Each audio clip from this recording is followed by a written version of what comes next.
हाँ भाई, तो आज हम लोगों ने अपने पास आगे बढ़ना है रिवीजन में। लास्ट क्लास में हमने सेल ऑफ गुड्स एक्ट का जो हमारा पहला चैप्टर था वो कंप्लीट कर लिया था। अब आगे बढ़ते हैं। आज है हमारा नया चैप्टर का नाम है कंडीशंस एंड वारंटीज। ठीक है, छोटा सा चैप्टर है, जल्दी खत्म हो जाएगा।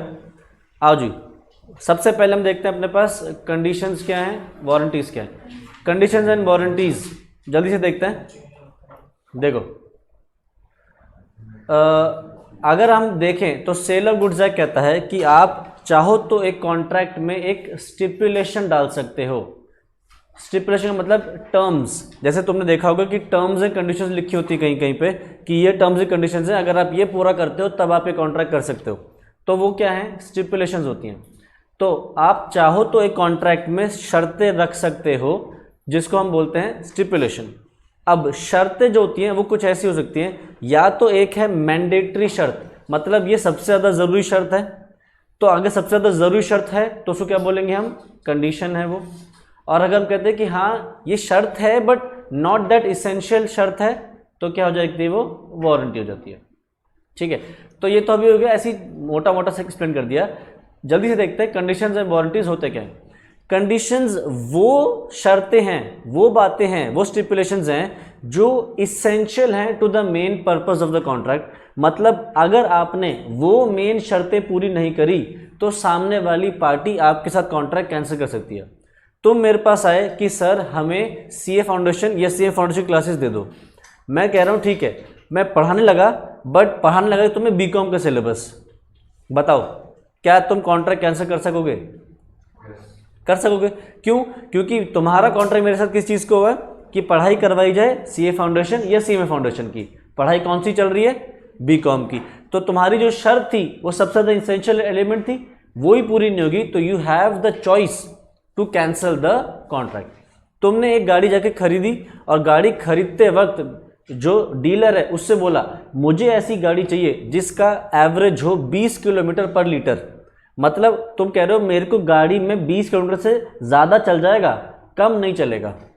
ठीक है, डीलर ने तुम्हें गाड़ी दिखाई, बोला जी ये 20 किलोमीटर पर लीटर चल जाती है। ठीक है, बट हुआ ये जब तुम चलाने लगे तो गाड़ी चल रही है सिर्फ 12 किलोमीटर पर लीटर, 15 किलोमीटर पर लीटर, मतलब 20 की एवरेज नहीं आ रही। तो क्या तुम गाड़ी वापस कर सकते हो? यस, क्योंकि तुम्हारे लिए गाड़ी की average was the most essential element. तो वो जो मोस्ट इसेंशियल एलिमेंट है उसको क्या बोलते हैं हम, कंडीशन होता है। ठीक है, अब जो ये कंडीशन है ये डिपेंड करती है एक इवेंट के ऊपर, और वो इवेंट जो होता है वो प्रॉमिस्ड कंसिडरेशन नहीं होता। मतलब जो इवेंट जिसके ऊपर डिपेंडेंट है वो इवेंट अपने आप में कंसिडरेशन नहीं है, ध्यान रखना। जैसे तुमने बोला कि गाड़ी में 20 किलोमीटर पर लीटर की एवरेज चाहिए, तो 20 किलोमीटर पर लीटर की एवरेज मिलेगी या नहीं मिलेगी, वो क्या हो गया, एक इवेंट हो गया। वो इवेंट अलग है, और अगर शर्त पूरी नहीं हुई तो गाड़ी वापस करना, वो चीज़ अलग अलग है। तो दोनों को जोड़ना नहीं है, ये डिपेंड करता है एक इवेंट पे, and that event is not a promised consideration. Sir समझ नहीं आया कहने का मतलब? एक एग्जांपल लेते हैं। मैं एक आदमी से कह रहा हूं, कॉन्ट्रैक्टर से, कि तू अगर मेरा स्विमिंग पूल बनाएगा तो मैं तुझे पैसे दूंगा। ठीक है, तो इवेंट क्या हो गया, स्विमिंग पूल बनाना। तो जो स्विमिंग पूल बना रहा है क्या वो कंसिडरेशन है? सोचो, क्या वो स्विमिंग पूल जो बना रहा है क्या वो कंसिडरेशन है? है, क्योंकि मेरे लिए कंसिडरेशन है स्विमिंग पूल बनना, उसके लिए क्या है, पैसे। तो फिर ये कंडीशन नहीं है। जो इवेंट है, अगर वो इवेंट ही कंसिडरेशन है then this is not a condition. Event separate होना चाहिए और जो शर्त है वो अलग होनी चाहिए। 20 किलोमीटर पर लीटर की एवरेज अगर नहीं मिली तो गाड़ी वापस होगी, पर एवरेज चाहिए 20 किलोमीटर ना। तो 20 किलोमीटर नहीं मिलना is not the consideration. Consideration था कि गाड़ी मिल रही है और तुम पैसे दे रहे हो। शर्त थी गाड़ी में वो एवरेज नहीं आया, तो वो इवेंट अलग रखना और कंसिडरेशन को अलग रखना, शर्त को अलग रखना। ठीक है, अच्छा अब क्या है, अगला है हमारे पास वारंटी। वारंटी क्या है? वारंटी एक ऐसी शर्त है जो इसेंशियल नहीं है, मतलब आपके लिए इंपॉर्टेंट है बट नॉट दैट इसेंशियल। जैसे कि तुमने बोला कि भैया गाड़ी में 20 किलोमीटर पर लीटर की एवरेज चाहिए, उसने कहा हाँ सर 20 किलोमीटर की एवरेज भी आती है सर, इस गाड़ी में इतना बढ़िया एसी है कि आप बैठोगे 5 मिनट गाड़ी ठंडी हो जाएगी सर, इस गाड़ी में ब्लूटूथ इतना बढ़िया है कि आप बाहर गाड़ी के बाहर भी खड़े रहोगे तो भी कनेक्टेड रहेगा 5 मीटर तक 10 मीटर तक। वो एक्स्ट्रा चीज़ें बता रहा है कि गाड़ी में ये भी है, गाड़ी में वो भी है, गाड़ी में कीलेस एंट्री है, मतलब चाबी ना लगाओ बिना की लगाए भी एंट्री हो सकती है। आजकल तुम्हें पता सी गाड़ी आ रही है, आप गाड़ी में चाबी ना लगाओ, गाड़ी से दूर रहोगे, जब बस की जेब में तो वो सेंस कर लेगी, गाड़ी खुली रहेगी, कीलेस एंट्री। तो वो ऐसे ऐसे फीचर ही बता रहा है। अब हुआ ये, तुमने मेन चीज़ मांगी थी 20 किलोमीटर की एवरेज, हुआ ये कि गाड़ी की जो उसने ब्लूटूथ रेंज बोली थी, मान लो उसने बोलता कि 10 मीटर तक आ जाएगा, 10 मीटर पे नहीं आ रहा, तो क्या हो गया, शर्त टूटी, बट वो शर्त मोस्ट इसेंशियल नहीं थी। तो ऐसे में तुम गाड़ी वापस नहीं कर पाओगे, तुम बस डैमेजेस क्लेम कर सकते हो कि भैया जो मुझे नुकसान हुआ है, मुझे अगर ब्लूटूथ ठीक कराना पड़ गया मान लो, तो ब्लूटूथ ठीक कराने की जो कॉस्टिंग है या नया ब्लूटूथ डिवाइस लगाने की जो कॉस्टिंग आएगी वो ले सकते हो, उससे ज़्यादा कुछ नहीं कर पाओगे। ठीक है, तो कंडीशन टूटी तो कॉन्ट्रैक्ट टूटा, वारंटी टूटी तो बस डैमेजेस ले सकते हो और कुछ नहीं। ठीक है, आ जाओ, तो जल्दी क्या कर रहा है, a warranty is a stipulation collateral to the main purpose of the contract, the breach of which gives rise to claim for damages but not a right to reject the goods and treat the contract as repudiated. ठीक है, अब अगर तुम चाहो तो breach of, मतलब अगर आपने वारंटी तोड़ी, मतलब तुम चाहो तो वारंटी के ब्रीच को, sorry, breach of condition, breach of condition को चाहो तो ट्रीट कर सकते हो एज ब्रीच ऑफ वारंटी अपनी इच्छा से। सर ये क्या है, समझ नहीं आया। देखो,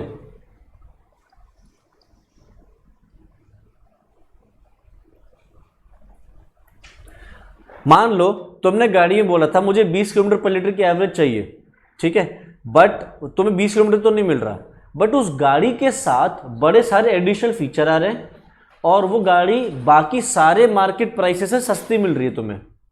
ठीक है, तो ऐसे सिचुएशन में तुम्हें लालच आएगा कि यार 20 किलोमीटर के चक्कर में मेरी बाकी की दूसरी चीज़ें भी जा रही हैं, चली जाएंगी, क्योंकि फिर अगर यही चीज़ें मुझे दूसरी कार में चाहिए तो महंगी पड़ेगी।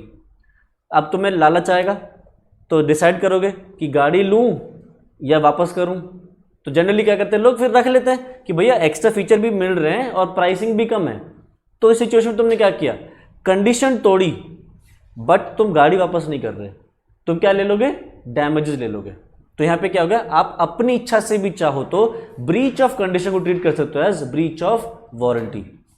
ठीक है, या फिर अगर कंपल्सरीली भी करना पड़ सकता है। कंपल्सरीली कब कर सकता है, मान लो आपने कोई ऐसे गुड्स दिए जो आपने गुड्स एक्सेप्ट कर लिए और बाद में आप उनको वापस कर रहे हो और वो इंडिविजिबल है। जैसे फॉर एग्जांपल, एक मैंने तुम्हें दिए 10 लैपटॉप, ठीक है, मेरा काम था तुम्हें लैपटॉप बेचेंगे, मैंने तुम्हें 10 लैपटॉप बेचे। अब वो 10 लैपटॉप तुमने खरीद लिए और बिना चेक करे खुद आगे किसी और को बेच दिए। ठीक है, तुमने खुद भी चेक करे, खुद क्या करा, आगे किसी और को बेच दिए। अब जिसने चलाए उसको पता चला कि उन लैपटॉप में गड़बड़ है। ठीक है, तो अब क्या होगा, वो तुम्हें लैपटॉप वापस कर जाएगा, तुम कहाँ जाओगे, मेरे पास आओगे। अब इस सिचुएशन में मैं तुम्हें लैपटॉप वापस नहीं दूंगा, मतलब तुमसे लैपटॉप वापस नहीं लूंगा। अब क्यों, क्योंकि मैंने तुम्हें दिए, तुम्हारी भी तो कुछ ड्यूटी बनती है कि नहीं, कि भैया तुम्हें अगर सामान मिला है तो उसको इंस्पेक्ट करो, चेक करो कि वो ठीक है या नहीं। तुमने अगर वो काम नहीं किया और आगे बेच दिए, या तुमने अगर वो काम नहीं करा फिर उनमें कुछ हो जाता है, तो इस सिचुएशन में फिर मेरी लाइबिलिटी नहीं आएगी, मेरी लाइबिलिटी आएगी सिर्फ डैमेजेस की। अगर तुम कहो कि सर लैपटॉप वापस ले लो, तो लैपटॉप वापस लेने की रिस्पॉन्सिबिलिटी मेरी नहीं बनेगी। ठीक है, तो यहां पे क्या हुआ, कंपल्सरीली तुम्हें ब्रीच ऑफ कंडीशन को ट्रीट करना पड़ेगा as breach of warranty. Goods वापस नहीं होंगे, डैमेजेस ले सकोगे यहां पे। ठीक है, आ जाओ जी। तो मैंने डिस्कस किया था, आप चाहो तो अपनी इच्छा से भी ट्रीट कर सकते हो breach of condition is breach of warranty, और एक है कंपल्सरीली। कंपल्सरीली आपको ब्रीच ऑफ कंडीशन को ट्रीट करना पड़ेगा ब्रीच ऑफ वारंटी अगर कॉन्ट्रैक्ट के टुकड़े नहीं हो सकते, नॉन सेवरेबल है, मतलब आप कॉन्ट्रैक्ट को बांट नहीं पाओगे अलग अलग हिस्सों में, एंड बायर ने एक्सेप्ट कर लिया तो सारे गुड्स या पार्ट ऑफ द गुड्स। ठीक है, अब ध्यान रखना, अगर गुड्स को आप बांट सकते हो, पर जैसे लेट सपोज मुझे तुम्हें देने थे 50 लैपटॉप, 50 में से 10 तुम्हें दे दिए, 10 तुमने आगे किसी और को बेच दिए और बाद में पता चल रहा है उनमें गड़बड़ है, तो क्या ये 10 मैं वापस लूंगा? नहीं। तुम क्या कर सकोगे इसमें? फिर मेरे से क्या ले सकोगे? डैमेजेस। अच्छा, बचे हुए 40 लैपटॉप जो अभी तक नहीं दिए, उनके क्या कर सकते हो तुम? उनको चेक करके देख सकते हो या फिर उनको कैंसिल कर सकते हो। तो यहां पे जितने तुम्हें पहुंच गए हैं उतने के लिए तो तुम्हें ब्रीच ऑफ कंडीशन को ट्रीट करना पड़ेगा इस ब्रीच ऑफ वारंटी। बचे हुए जो 40 हैं उनको तुम कह सकते हो कि हमें आगे नहीं लेना, या कह सकते हो कि सर अब अगली बार जब देंगे हम ध्यान से देख के लेंगे। ठीक है, तो ये हो गया ए पॉइंट। बी पॉइंट है, अगर लॉ ही कह दे कि भैया आपको ब्रीच ऑफ कंडीशन को ट्रीट करना पड़ेगा इस ब्रीच ऑफ वारंटी, तो जिद कर सकते हैं क्या लॉ से? नहीं, वही चीज लिख रहा है, अगर where the fulfillment of any condition or warranty is excused by law by reason of impossibility or otherwise, this means that under section 13 clause 3 the seller has to rely upon impossibility as an excuse in appropriate cases if sued by the buyer। अगर मेरे बेचने से पहले ही सरकार ने कोई चीजें बदलाव कर दी तो भैया हमारे कॉन्ट्रैक्ट में जो चीज कंडीशन थी वो फिर ट्रीट करने पड़ेगी एज वारंटी। ठीक है, तो जल्दी से डिफरेंस देख लेते हैं। कंडीशन ऑफ वारंटी क्या है? कंडीशन क्या है? एक ऐसी शर्त जो मोस्ट इसेंशियल है, और ये एक ऐसी शर्त है जो इसेंशियल नहीं है, कोलैटरल, मतलब उसके चिपक के आ जाती है। अगर टूटेगी तो क्या होगा? कंडीशन टूटी तो कॉन्ट्रैक्ट टूटा, वारंटी टूटी तो सिर्फ हड्डियां टूटी, आदमी को नहीं खत्म किया हमने, मतलब कॉन्ट्रैक्ट वापस डैमेज ले सकते हैं और कुछ नहीं। आगे कन्वर्जन, हम ब्रीच ऑफ कंडीशन को ट्रीट कर सकते हैं as breach of warranty, compulsorily भी या वॉलंटरीली भी, बट ब्रीच ऑफ वारंटी को ट्रीट नहीं कर सकते एज ब्रीच ऑफ कंडीशन। ठीक है, अब कॉन्ट्रैक्ट में कुछ इंप्लाइड कंडीशंस होती है, कुछ इंप्लाइड वारंटीज होती हैं। कहने का मतलब है आप चाहो तो अपने कॉन्ट्रैक्ट में मर्जी से अपनी कंडीशंस एंड वारंटीज लगा दो, अगर आप नहीं लगाओगे तो कॉन्ट्रैक्ट एक्ट खुद लगा देगा, और जो आप नहीं लगा रहे हो वो बची हुई कॉन्ट्रैक्ट एक्ट अपना खुद लगा लेगा। मतलब जो आने वाली कंडीशन वारंटीज हैं, हम जो पढ़ने वाले हैं, ये वो कंडीशन वारंटीज हैं जो लॉ कहता है मैं खुद डाल दूंगा, अपने आप डालूंगा, तुम्हें डालने की जरूरत नहीं है। तुम इसके अलावा डालना चाहो डाल दो, इनमें बदलाव करना चाहो तो बदलाव करके डाल दो। बट अगर सारी तुमने नहीं डाली, मान लो इसमें जैसे 6-7 है, लेट अस सपोज तुमने सिर्फ 2 में बदलाव किए, तो बाकी के 5 अपने आप ऑटोमेटिकली कॉन्ट्रैक्ट में लग जाएंगे, लिखने की जरूरत नहीं पड़ेगी। ठीक है, तो सबसे पहली इंप्लाइड शर्त है implied condition as to title. कहने का मतलब यह है, टाइटल से मतलब ओनरशिप। तो जब हम किसी से कोई सामान खरीदते हैं तो हम क्या समझते हैं कि जो हमें माल बेच रहा है वो क्या है? सामान का ओनर है। तो जो सामान का ओनर है वो हमें क्या बनाएगा? फिर सामान का ओनर ही। तो हम ये मान के चलते हैं कि जो हमें कॉन्ट्रैक्ट कर रहा है, सेल के केस में जो सेलर है he will sell us the ownership, या जो हमें बेच रहा है उसके पास अभी इस वक्त ओनरशिप है। अग्रीमेंट टू सेल में मान के चलते हैं कि फ्यूचर डेट पे जब वो शर्तें पूरी हो जाएंगी या फ्यूचर डेट पहुंच जाएगी तो उसके पास ओनरशिप आ जाएगी। ठीक है, मतलब आज की डेट में हम जिससे खरीद रहे हैं वो हमारा सामने वाला सेलर मतलब ओनर है।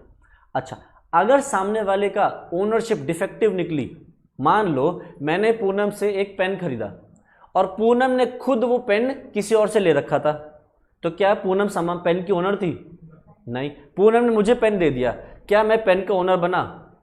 नहीं। क्या मुझे ये पेन ओरिजिनल ओनर को वापस देना पड़ेगा?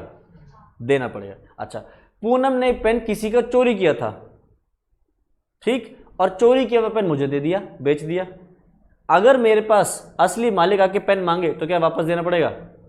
देना पड़ेगा, क्योंकि जिसके पास खुद टाइटल नहीं है वो मुझे टाइटल कैसे दे सकता है?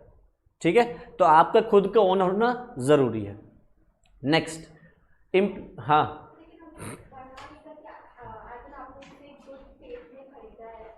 हम्म। जो अगर मेरे पास, अगर उसके पास ओनरशिप नहीं है तो मुझे वापस देना पड़ेगा, क्योंकि उसके पास ओनरशिप नहीं आ रही है। मुझे तो मैं डैमेजेस लूंगा तुमसे, मुझे जो नुकसान हो रहा है उसकी मैं भरपाई तुम्ही से करवाऊंगा। ठीक है। Next, implied condition in a sale by description.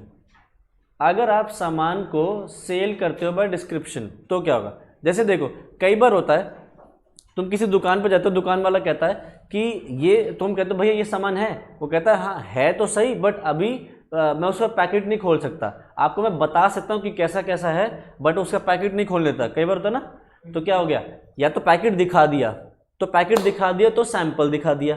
कई बार तो कि सामान दिखाता नहीं है, डिस्क्राइब कर देता है कि कैसा कैसा होगा। या जैसे तुम कभी कपड़े सिलवाने जाओ तो तुम्हें बता देता है कि सूट तुम्हारा कैसा दिखेगा, तो उसने सैंपल दिखा दिया। अगर दिखाने के लिए नहीं है तो क्या कह देगा, हाँ मैं बना दूंगा जैसा आपने बोला है, बोल देता ना, डिस्क्राइब कर देता है। यहाँ पे ये सूट में ऐसा कुछ लगा दूंगा, यहाँ बटन लगा दूंगा, यहाँ पे ये कर दूंगा, वहाँ पे वो कर दूंगा, तो डिस्क्राइब कर रहा है। तो अगर आपको गुड्स दिए जा रहे हैं बाय डिस्क्रिप्शन, तो जो आप सामान खरीदो लास्ट में, वो सामान कैसा होना चाहिए, मैच करता हुआ।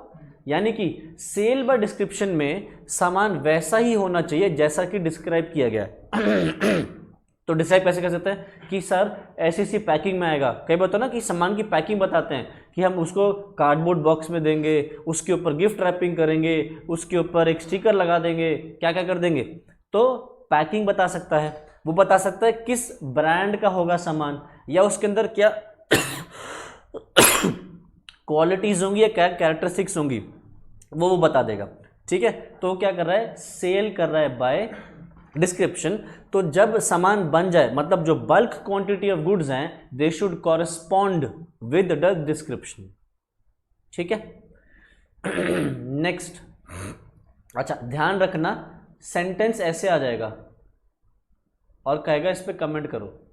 If you contract to sell peas you can not compel the buyer to take beans. अगर आपने मटर बेचने का कॉन्ट्रैक्ट किया है तो मटर ही बेचना, बीन्स मत बेच देना। अभी लिख देगा इसके आगे कमेंट, तब तुम्हें ये डिस्क्राइब ये करना है, ये बताना है। ठीक है। तीनों कंडीशन लिख देना कि डिस्क्रिप्शन कैसे दे सकता है, या तो क्वालिटी मेंशन करके या कैरेक्टरिस्टिक मेंशन करके, ट्रेडमार्क या ब्रांड नेम, या फिर टाइप ऑफ पैकिंग। अच्छा, अब लेट अस सपोज तुम गए रिलायंस डिजिटल, ध्यान से सुन लेना, तुम लोग गए रिलायंस डिजिटल, वहां से तुमने खरीदा एप्पल का आईफोन। ठीक है। और हुआ ये कि ये आईफोन 10 दिन बाद खराब हो गया, मतलब इसमें मान लो सॉफ्टवेयर इशू आ गया, या मैं कह सकता हूं पूरी की पूरी तरह से ये बंद हो गया। पता नहीं क्या हुआ, बट ये पूरी तरह से बंद हो गया। अब ये एप्पल का जो फ़ोन तुमने लिया है, इसको वापस करने के लिए तुम कहाँ जाओगे? एप्पल स्टोर की रिलायंस डिजिटल?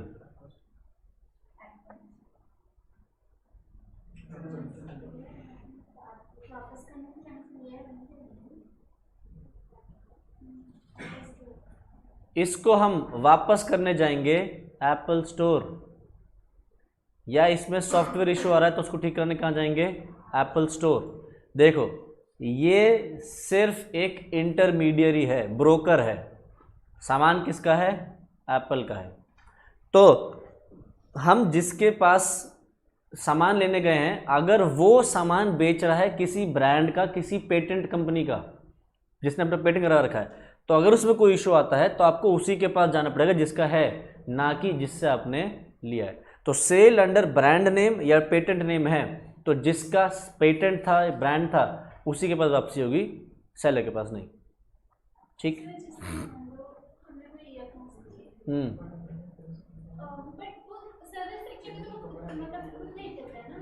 क्या? जैसे जो इंटरमीडिएट होता है उसको अगर हम वापस करते हैं कि ये प्रॉब्लम आ रही है, तो सर्विस सेक्टर में खुद ही भेज देते हैं। सर्विस सेंटर वो भेज देता है, तुम्हारे लिए करने की जरूरत नहीं है उसको। वो भेज देता है, अच्छा आदमी है, वरना सच्ची बताओ तो उसको भेजने की जरूरत नहीं है। वो कहेगा भैया मेरे पास तो सामान आता है, मैं तो बेचता हूँ, ठीक है। तुम्हें चला के दिखाया ना उसने, तुम्हें जब दिया था तो चला के दिखाया ना। 1 ईयर की वारंटी थी, वारंटी वो दे रहा था कि जिसका था वो दे रहा था, तो वहां जाओ ना। कोई फर्क नहीं पड़ता, कोई फर्क नहीं पड़ता, जिसका है उसी के पास जाके ठीक कराना पड़ेगा, जिससे खरीदा उससे कोई फर्क नहीं। हाँ अगर देखो तुम्हारा डिपेंड करता है क्या है, जैसे आजकल रिप्लेसमेंट पॉलिसी है कि 10 दिन में आप उसको बदल सकते हो, तो 10 दिन के बाद वो भी नहीं लेंगे। 10 दिन के बाद अगर कोई प्रॉब्लम आ रही है तो फिर एलन सोली के पास जाओ, लुई फिलिप के पास जाओ, जहाँ जाना है, ठीक है। Next, implied condition in a sale by sample as well as description. Same चीज, अगर आपने सैंपल भी दिखा दिया है और डिस्क्राइब भी कर दिया है तो जो बल्क क्वांटिटी है it should correspond with the sample as well as the description. Next, implied condition as to fitness और क्वालिटी। देखो ये हम एक एग्जांपल से समझ लेते हैं। जैसे लेट सपोज तुम्हारे हो रहा है पेट में दर्द, ठीक है।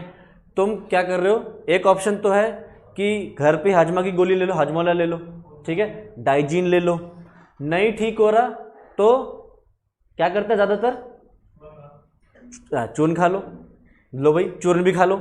और क्या कर सकते हैं इसके अलावा, डॉक्टर के पास, पर वो कम जाते हैं, अपना आप ही जाते हैं फार्मेसी वाले के पास, केमिस्ट के पास जाते हैं फार्मेसी पे, और क्या कहते हैं भैया मेरे पेट में दर्द हो रहा है, तो वो तुम्ही से सिम्टम पूछ लेता है, कब से हो रहा है, कहाँ हो रहा है, ऊपर हो रहा है नीचे हो रहा है, ऊपर हो रहा है तो गैस है, नीचे हो रहा है तो पेट का है, ठीक है, ऐसे कुछ बता देता है और अपने हिसाब से तुम्हें दवाई दे देता है और तुम वो दवाई लेके घर आ जाते हो।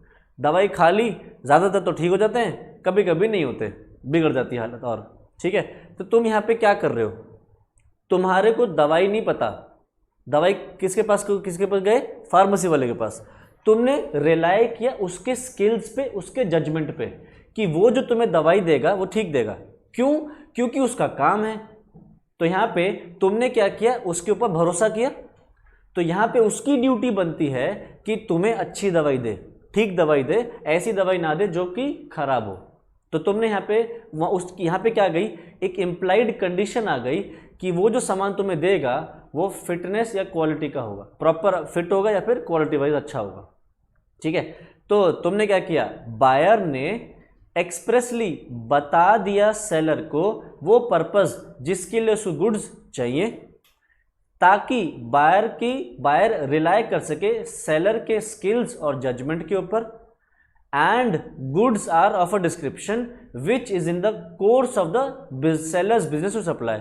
तुम फार्मेसी पे गए थे ना, तो फार्मेसी वाले का तो काम ही है दवाइयाँ देना ना, तो वो क्या है, गुड्स वो हैं जो उसके ऑर्डिनरी कोर्स ऑफ बिजनेस में सप्लाई करने की ड्यूटी बनती है। तो एक कंडीशन ये है, implied condition, that the goods shall be reasonably fit for such purpose, ठीक है। Next, sale under patent name और ट्रेड नेम, ये डिस्कस कर लिया है कि अगर रिलायंस डिजिटल से एप्पल का आईफोन खरीदा, उसमें कोई गड़बड़ हुई तो ठीक कराने कहाँ जाना पड़ेगा, एप्पल के स्टोर पे, ना कि रिलायंस डिजिटल पे, ठीक। Next, implied condition as to merchantability. Merchantability का मतलब होता है कि आप जो गुड्स खरीद रहे हो वो गुड्स उस पर्पस को पूरा करें जिस पर्पस के लिए तुमने वो गुड्स खरीदे, ठीक है। जैसे अगर तुमने एक टी शर्ट खरीदी है तो टी शर्ट किस लिए खरीदी है, पहनने के लिए, ऐसा तो नहीं कि इसको सिर्फ टांगने के लिए खरीदी है। अगर टी शर्ट पहनने के लिए खरीदी है और वो टी शर्ट तुम्हें खरीदने पे पता चलता है कि वो टी शर्ट छोटी है या टी शर्ट तुम्हारे वैसी नहीं है जैसी चाहिए थी, वो पर्पस पूरा नहीं कर रही, तो क्या कर सकते हो, तुम उस सामान टी शर्ट को वापस कर सकते हो कि भैया वो टी शर्ट छोटी है, वो टी शर्ट ज़्यादा लंबी है, या टी शर्ट में कोई प्रॉब्लम है, छेद है वगैरह जो भी है, वो पर्पस पूरा नहीं कर रही, तो वही चीज़ लिख रहा है। मर्चेंटेबल का मतलब है goods are commercially saleable and that they are fit for the purpose for which they are generally used, ठीक है। तो जनरल रूल तो बेसिकली ये है कि भैया ऐसा तो है नहीं कि तुम टी शर्ट खरीदते हो और ऐसे उठा लाते हो। टी शर्ट उठा के आजकल सब लोग उठा के जाते हैं ट्रायल रूम और पहन के आते हैं, ज़्यादातर ये होता है। तो आपकी ड्यूटी बनती है कि भाई जब आप खरीद रहे हो तभी उसको देख लो कि वो आपका वो पर्पस पूरा कर सकती है नहीं कर सकती। हाँ, अगर उसके अंदर कोई हिडन डिफेक्ट है जिसको हम बोलते हैं लेटेंट डिफेक्ट, ऐसा डिफेक्ट जो आंखों से दिखाई ना दे सके, देन इन दैट केस आप सामान वापस कर सकते हो। बट अगर उसके अंदर एक ऐसा डिफेक्ट है जो नेकेड आइज से आपको दिख सकता है फिर भी आपने नहीं देखा, या आप थोड़ी बहुत पूछताछ करते आपको डिफेक्ट पता चल जाता, आपने नहीं करी, तो सामान वापस नहीं होगा। ठीक है, जैसे अगर तुम एक शीशे का ग्लास खरीद रहे हो, मतलब एक कप खरीद रहे हो, तो क्या देखने से नहीं दिख सकता कि उस कप में कोई क्रैक है या नहीं? दिख सकता ना। अगर तुम बहुत ध्यान से देखो तो उसमें दिख जाएगा कि क्रैक है या नहीं। अब तुम घर ले जाते हो और घर जाके दिखता है इसमें तो क्रैक है, और वापस करने जाओ तो लेगा नहीं। क्यों? क्यों मना करेगा? वो कहेगा आपको ये यहीं देखना चाहिए था, क्रैक है तो आप घर ले जाके क्यों देख रहे हो, मतलब आपने घर पे तोड़ा है, तो वो सामान वापस नहीं लेगा। तो अगर हिडन डिफेक्ट ऐसा है जो दिख सकता है तब वापस नहीं होगा। बट अगर कोई अंदरूनी डिफेक्ट है जो आप नहीं देख सकते नेकेड आइज से, देन इन दैट केस आप वापस कर सकते हो। ठीक है, नेक्स्ट ये लिख रहा है where the buyer examines the goods prior to sale. Examine करे अगर गुड्स सेल होने से पहले, there is no implied condition as to merchantability as regards defects which such examination ought to have revealed. However, in spite of examination, if the goods have certain latent defects, मतलब hidden defects, which no examination could reveal, the implied condition remains. ठीक, next, implied condition in a sale by sample. अगर आपको सामान sample से दिखाया गया है कि भैया, जैसे लेट सपोज तुमने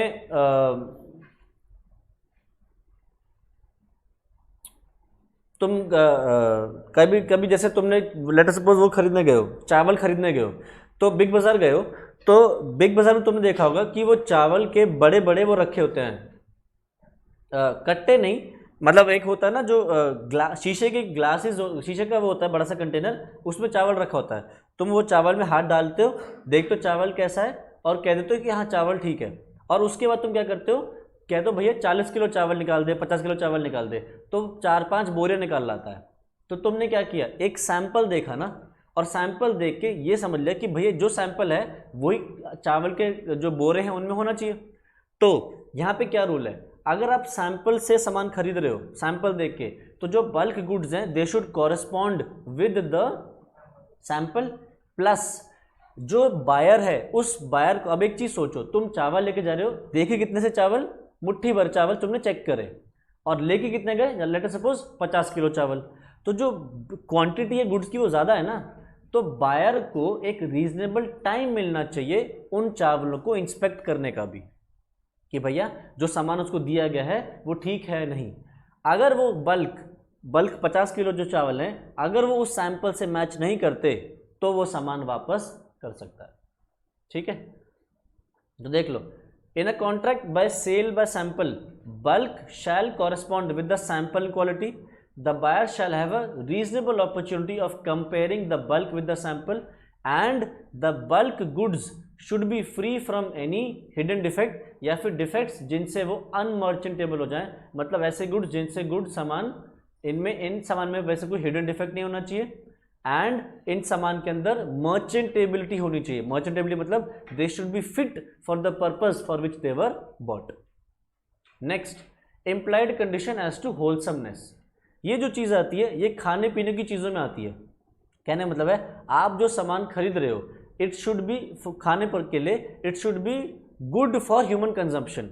दवाई लेते हो तो दवाई के ऊपर एक्सपायरी चेक करते हो ना, ताकि पता चल जाए कि ये ख़राब तो नहीं हुई।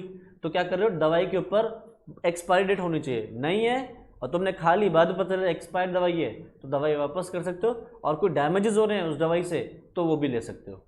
ठीक है, अच्छा, कोई खाने पीने की सब्जी ले रहे हो, दूध ले रहे हो, और वो दूध अगर बहुत पुराना है तो क्या होगा, पीने पे पेट खराब हो सकता है, या उबाल देते ही दूध फट भी सकता है। तो यानी कि the goods should be wholesome, मतलब they should be fit for human consumption, अगर खाने की पीने की बात आती है तो।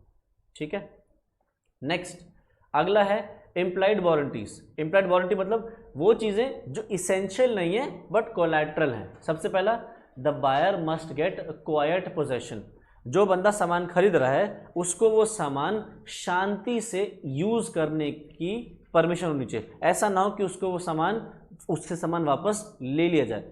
पोजेशन जो होना चाहिए बिल्कुल शांत, आराम से उसको वो यूज कर सके। Next, goods must be free from encumbrance, मतलब आप जो सामान खरीद रहे हो उस सामान के ऊपर पीछे से कोई लोन नहीं होना चाहिए। ठीक है, मान लो तुमने एक मोबाइल खरीदा, मैं तुम्हें ये मोबाइल बेच रहा हूँ और मैं तुम्हें ये नहीं बता रहा कि इस लोन की अभी तक ईएमआई चल रही है। तो यहाँ पे क्या हो गया, गड़बड़ हो गई, क्योंकि मैं जो तुम्हें सामान दे रहा हूँ वो इनक्यूम्बर्ड है। इनक्यूम्बर्ड का मतलब है जकड़ा हुआ है, किसमें, एक लोन में जकड़ा हुआ है। तो मेरी ड्यूटी बनती है कि तुम्हें सामान देते वक्त सामान के पीछे कोई लोन है तो वो लोन रीपे करके दूं, या तुम्हें पहले से बता दूं कि भैया इस पे लोन चल रहा है, ताकि तुम अगर लेना चाहो तो फिर लोन रीपे करना। ठीक है, तो it should be free from any encumbrance. Next, warranty for quality और use by usages of trade. Simple सा मतलब है कि गुड्स क्वालिटी के होने चाहिए, फिटनेस के होने चाहिए, और अगर आपके बिजनेस की प्रैक्टिस है कि इस तरीके की गुड्स देने हैं तो आपके गुड्स नॉर्मल बिजनेस प्रैक्टिस में जैसे दिए जाते हैं उसी बिजनेस प्रैक्टिस की होने चाहिए, उससे कम क्वालिटी के ना हो। Last, disclosure of dangerous nature of goods. अगर गुड्स आपके खतरनाक हैं, किसी को नुकसान पहुंच सकता है, तो पहले से बता के चलो। जैसे लेट अस सपोज तुमने देखा होगा मॉर्टिन का रैट किल आता है, ठीक है, तो जब रैट किल देता है तो बताने, उसकी ड्यूटी बनती है ये बात बताए कि भाई साहब ये बच्चों की पहुंच से दूर रखना, जहर है ना। तो क्या कर रहा है, डेंजरस नेचर ऑफ गुड्स हैं तो आपको बताना चाहिए। या कोई एक चीज़, बिजली की सामान चीज़ तुम्हें दी जा रही है, तो जब सामान देता है तो बताना चाहिए उसको कि भैया यहाँ पे मत छूना, चिपक जाओगे, है ना। तो अगर डेंजरस नेचर ऑफ गुड्स हैं तो आपको डिस्क्लोज करना चाहिए। नहीं डिस्क्लोज किया और फिर कोई नुकसान जाता है तो नुकसान की आपको भरपाई करनी पड़ेगी। ठीक है, तो हाँ क्या, नेक्स्ट, एक्सप्रेस टर्म्स, मतलब आप जो ये टर्म्स हैं, मतलब जो स्टिपुलेशंस हैं, आप स्पेसिफिकली एक्सप्रेस कर सकते हो एक कॉन्ट्रैक्ट में। एक्सप्रेस कैसे करते हो, या तो लिख दो या बोल दो कि भैया ये सारी टर्म्स एंड कंडीशंस हमारी हैं। ठीक है, अब मैंने डिस्कस किया था स्टार्टिंग के चैप्टर में, स्टार्टिंग में अभी, कि आप चाहो तो इम्प्लाइड कंडीशंस सारी की सारी अप्लाई कर लो, चाहे इनमें से कोई बदल लो, अपने हिसाब से मॉडिफाई कर लो, चाहे इनको हटा दो। ठीक है, तो आप जैसा मर्जी चाहो कर सकते हो। आपने अगर, जैसे शर्तें कितनी थी हमारे पास कंडीशंस थी 7 और वारंटीज हैं 4, तो आप चाहो तो सारी की सारी हटा दो, चाहो तो सारी की सारी रख लो, किसी को बदल लो, किसी को हटा दो, जो आप करोगे वो कर सकते हो। अगर आपने कुछ नहीं किया तो सारी की सारी कंडीशन, सारी की सारी वारंटीज अपने आप कॉन्ट्रैक्ट में अप्लाई हो जाएंगी। ठीक है, लास्ट है doctrine of caveat emptor. Doctrine of caveat emptor मतलब प्रिंसिपल ऑफ कैविएट एम्प्टर। अब ये कैविएट एम्प्टर क्या है, कैविएट एम्प्टर कहता है बायर बीवेयर, मतलब खरीदने वाले सतर्क रहें। जब आप सामान खरीदने जाओ तो आपकी खुद की ड्यूटी बनती है कि भैया आप सामान खरीदते वक्त उस सामान को प्रॉपरली चेक कर लो। ऐसा ना हो कि उस सामान के अंदर कोई डिफेक्ट है जो आपको देखने से दिख सकता है या नॉर्मल छानबीन करके पता चल सकता है। अगर आपको देखने से दिख सकता है, छानबीन से पता चल सकता है, और आपने वो नहीं करा, तो अगर गुड्स में कोई डिफेक्ट निकला तो आप सामान वापस नहीं कर सकते। बायर की भी ड्यूटी है कि अपने एंड से वो सब चीज़ें देख के चले। ठीक है, बट इसके कुछ एक्सेप्शंस हैं। सबसे पहला एक्सेप्शन है फिटनेस एज टू क्वालिटी और यूज़। ये वही चीज़ है जो मैंने तुम्हें फार्मेसी का एग्जाम्पल लिया था कि तुम्हारे पेट में दर्द हो रहा था और तुम्हें दवाई चाहिए थी, तुम फार्मेसी वाले के पास गए थे। तो ये वही बात आ गई कि अगर तुम रिलाय कर रहे हो सेलर के जजमेंट के ऊपर, तो सेलर की ड्यूटी बनती है कि तुम्हें सामान ठीक से दे। ऐसे में अगर तुमने सामान ठीक से नहीं भी चेक किया तो तुम्हारी ड्यूटी नहीं है। अगर तुम्हें कुछ होता है तो सेलर फिर उसकी भरपाई करेगा। ठीक है, next, sale of goods by description. अगर गुड्स डिस्क्रिप्शन से दिए गए हैं तो फिर तुम्हें अपने से चेक करने की जरूरत नहीं है। ट्रेड यूजेज, अगर बिजनेस की कोई प्रैक्टिस है कि सामान इसी तरीके से दिया जाता है तो इस सिचुएशन में तुम मान के चलोगे कि सामान उसी तरीके का दिया गया है और वहाँ पे उस सामान को इंस्पेक्ट करने की ज़्यादा जरूरत नहीं है। हिडन डिफेक्ट निकला भी या एक ऐसा डिफेक्ट जो दिख रहा है तब भी तुम्हारी ड्यूटी एज अ बायर नहीं आएगी, सेलर को रिस्पॉन्सिबल किया जाएगा। अच्छा, अगर सेलर ने फ्रॉड किया है तो बहुत ही सिंपल सी चीज़ है। अगर सेलर ने आपके साथ फ्रॉड किया है तो फिर तो वो कोशिश करेगा कि डिफेक्ट छुपा जाए, दिखाई ना दे। तो इस सिचुएशन में फिर doctrine of caveat emptor apply नहीं होगा, मतलब अगर कुछ भी गड़बड़ होगी तो बायर रिस्पॉन्सिबल होगा। Next, where the seller actively conceals a defect. Seller ने एक डिफेक्ट जानबूझ के छुपाया, कंसील किया, तो फिर सेम चीज़, एक तरीके से उसने फ्रॉड ही किया, तो फिर यहाँ पे भी सेलर की responsibility. Next, sale by sample. अगर आपको सैंपल दिखाया गया है, चावल दिखाए गए हैं थोड़े से और सामान बचा हुआ 50 किलो चावल अलग हैं, तो फिर घर जाके 50 किलो अगर चावल अलग मिलता है तो फिर सेलर की रिस्पॉन्सिबिलिटी है वापस लेने की, बायर की नहीं, क्योंकि तुमने अपना आप सैंपल देख के लिया था तो मान के चलोगे कि बल्क भी मैच करेगा। और last, sale by sample as well as description, कि भाई सैंपल और डिस्क्रिप्शन से सामान बेचा गया है तो गुड्स उसी सैंपल और उसी डिस्क्रिप्शन के होने चाहिए जैसे दिखाए गए थे, बताए गए थे। नहीं है तो सेलर की ड्यूटी है वापस लेगा। ठीक है, तो यहाँ से हमारा चैप्टर फिनिश हो जाता है। छोटा सा ही चैप्टर था, डिस्कस तो कर लिया कि भैया पेटेंट नेम या ब्रांड नेम। एप्पल का आईफोन खरीदा रिलायंस डिजिटल से तो किसकी लाइबिलिटी आएगी? एप्पल की आएगी ना। तो वही चीज़ है कि अगर आप एप्पल के सामान खरीद रहे हो किसी भी स्टोर से तो एप्पल की रिस्पॉन्सिबिलिटी है, उसकी नहीं है। ठीक है, तो चैप्टर यहाँ से फिनिश हो जाता है। कोई डाउट है किसी को? ठीक है, तो आज फिर इतना ही करते हैं। ठीक है, इसके आगे नेक्स्ट असाइनमेंट करते हैं। Bye bye.